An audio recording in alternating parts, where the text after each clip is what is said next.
Pernah nggak kalian merasa hidup ini serba cepat, serba canggih, serba rasional, tetapi ada ruang dalam diri kita yang terasa kosong? Kita tahu banyak hal, kita bisa googling apapun, kapanpun, kita bisa jelaskan kenapa langit biru, kenapa bintang bersinar, bahkan bagaimana cara kerja emosi di otak.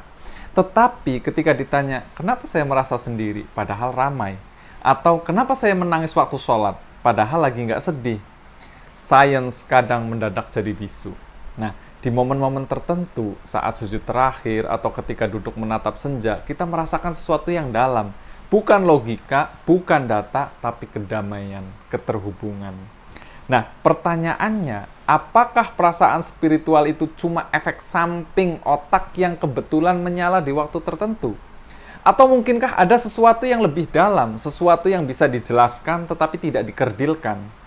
Nah, di zaman ketika sains jadi bahasa utama peradaban dan agama kadang dianggap usang, saya ingin mengenalkan kepada kalian suatu pendekatan yang mencoba menjebatani dua hal ini, yaitu neuropistis. Sebuah konsep yang mencoba membaca iman lewat otak dan makna lewat neuron tanpa mereduksi salah satunya.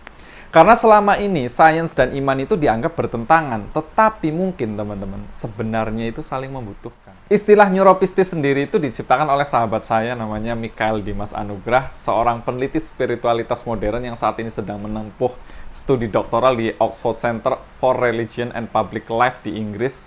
Beliau ini juga merupakan ketua Circle Indonesia ya, sebuah komunitas pembelajar di bidang budaya, filsafat, dan sains. Kalau teman-teman mau mengikuti diskusinya bisa follow Instagram Circle Indonesia. Nah, oke, balik lagi. Melalui konsep neuropistis ini, dia mengajak kita menyadari bahwa pengalaman-pengalaman batin yang selama ini kita anggap mistik, ternyata juga bisa loh dibaca lewat lensa sains. Bukan untuk meniadakan maknanya ya, tetapi justru untuk memperdalam pemahaman kita tentang iman yang hidup. Mari kita mulai dari realitas sederhana, teman-teman. Hidup modern ini membuat kita makin sibuk, makin terkoneksi, tapi juga makin lelah secara batin. Notif nggak pernah berhenti, jadwal padat, pikiran kemana-mana. Dan pada titik tertentu kita mulai merasa, ada yang hilang, jiwaku tak tenang. Ada yang kurang gitu. Makanya banyak orang sekarang itu mencari ketenangan. Ada yang memilih liburan ke alam, ke gunung, ke pantai, ke tempat yang jauh dari hiruk pikuk. Ada juga yang mencoba yoga, meditasi, journaling, bahkan detox digital. Semua demi satu hal, yaitu apa? Healing. Kenapa? Karena memang bukan cuma badan yang butuh istirahat, tapi pikiran dan jiwa kita juga butuh istirahat. Tetapi di sisi lain, kita hidup di zaman di mana sains itu menjadi rujukan utama. Semua hal mesti punya penjelasan, harus bisa diukur, harus ada datanya. Kalau bisa dijelaskan secara neurologis atau psikologis, barulah dianggap nyata. Nah, di titik ini muncul pertanyaan, apakah pengalaman spiritual yang kita rasakan saat menyepi di alam, saat berdoa, saat zikir, atau saat menangis sendirian itu cuma efek samping otak? Atau mungkinkah ada sesuatu yang lebih mendalam, sesuatu yang bisa dijelaskan lewat sains, tapi bukan untuk menghilangkan maknanya, justru untuk memahaminya secara lebih utuh? Kita semua tahu, sains dan spiritual itu sering dianggap dua kutub yang saling bertolak belakang, di mana sains itu bicara tentang bukti, data, eksperimen, sementara spiritualis itu berbicara tentang soal iman, perasaan, intuisi. Dan selama bertahun-tahun kita diajarkan untuk memilih, mau rasional atau religius, mau percaya otak atau percaya hati. Tapi bagaimana kalau ternyata, teman-teman, pengalaman spiritualitas itu juga meninggalkan jejak biologis di otak kita. Contohnya misalkan gini, saat kita lagi berdoa, bermeditasi, atau merasa benar-benar terhubung dalam sesuatu yang lebih besar, ternyata otak kita, terutama bagian korteks prefrontal dan sistem limbik, itu ikut menyala. Artinya apa? Pengalaman spiritual itu bukan cuma perasaan, tapi juga aktivitas neurologis nyata. Disinilah neuropistis lahir, di mana berasal dari bahasa Yunani, neuron artinya saraf dan pistis yang berarti iman. Jadi neuropistis itu adalah pendekatan yang mencoba menjawab bagaimana iman dan spiritualitas itu bisa dipahami dalam kerangka kerja otak manusia. Karena ternyata, teman-teman, pengalaman spiritual itu bukan perasaan kabur, tapi punya jejak nyata di otak kita.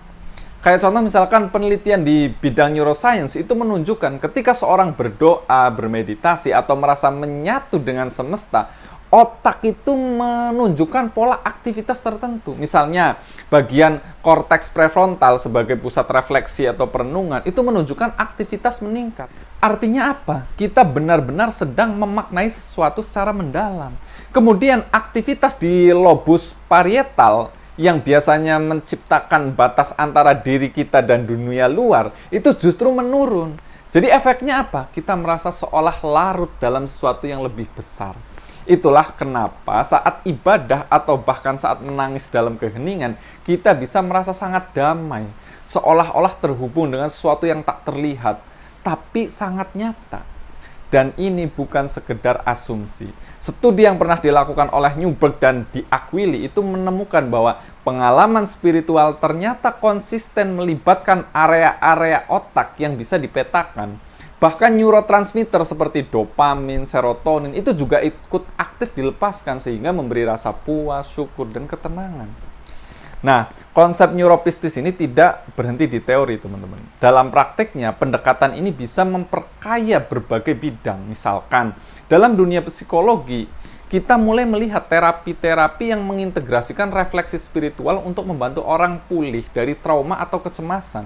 Atau di bidang pendidikan, program-program mindfulness lah yang dilandasi riset neuroscience itu terbukti bisa meningkatkan fokus, empati, dan stabilitas emosional siswa. Makanya, neuropistis ini memberi kita kerangka bahwa iman tidak bertentangan dengan nalar. Bahkan praktik religius seperti doa, meditasi, dan yang lainnya itu justru memperkuat jalur saraf yang membuat kita lebih sadar, lebih tenang, dan lebih terkoneksi dengan sesama. Dan menariknya teman-teman, respon neurologis ini juga dipengaruhi oleh lingkungan dan budaya kita. Seseorang yang tumbuh dalam komunitas yang mempraktekkan nilai spiritual secara konsisten itu akan lebih mudah membentuk koneksi saraf yang kuat terkait pemaknaan hidup. Tapi ini bukan berarti mereka yang jauh dari spiritualitas tidak bisa mencapainya ya. Justru praktek yang berulang seperti refleksi, doa, atau meditasi itu bisa mengubah struktur otak lewat proses yang kita kenal sebagai neuroplastisitas. Jadi ya otak kita sebenarnya bisa belajar spiritualitas, dia bisa berubah, berkembang, bahkan membentuk ulang kesadaran kita. Atau kalau teman-teman pernah membaca buku-buku psikologi, pasti kita mengenal konsep peak experience, yaitu pengalaman spiritual puncak yang sangat transformatif. Kayak contohnya misalkan Abraham Maslow itu pernah menjelaskan hal tersebut sebagai momen keterhubungan total. Makanya dalam konsep neuropistis ini ditafsirkan sebagai kerjasama harmonis antara sistem limbik dan korteks prefrontal. Kayak contohnya misalkan ada sebuah penelitian ya yang dilakukan oleh Benedetti. Hasil penelitian itu menunjukkan bahwa kepercayaan dan harapan itu bisa mengaktifkan korteks otak dan bahkan mempercepat proses penyembuhan. Ini menunjukkan bahwa apa? Iman, entah itu kepada Tuhan atau proses penyembuhan, itu punya daya biologis nyata. Ya, tentu saja ya teman-teman, pendekatan ini tidak tanpa tantangan. Salah satu pertanyaan besarnya itu adalah, bagaimana kita bisa mengukur sesuatu yang begitu personal seperti pengalaman spiritual? Lagi pula kan, otak itu kan sangat kompleks, banyak area yang saling berinteraksi, sehingga sulit menentukan dengan pasti bagian mana yang bertanggung jawab atas pengalaman rohani. Apalagi misalkan setiap agama itu punya ekspresi spiritual yang berbeda. Doa seorang Kristen bisa sangat berbeda dengan meditasi seorang biksu, bahkan seorang muslim. Tapi justru disitulah peluangnya. Dengan studi lintas budaya, kita bisa menemukan kesamaan universal dari otak manusia saat mengalami transendensi. Itu teman-teman, sekilas tentang konsep neuropistis yang dibuat oleh teman saya. Jadi, neuropistis ini mengajak kita untuk berhenti melihat sains dan iman itu sebagai dua hal yang bertabrakan. Karena pada kenyataannya otak kita itu dirancang untuk mencari makna, dan makna itu seringkali muncul di saat kita berhenti mencari keluar dan mulai mendengarkan ke dalam. Kita bukan hanya makhluk biologis yang berpikir, tapi juga makhluk spiritual yang merasa dan berharap.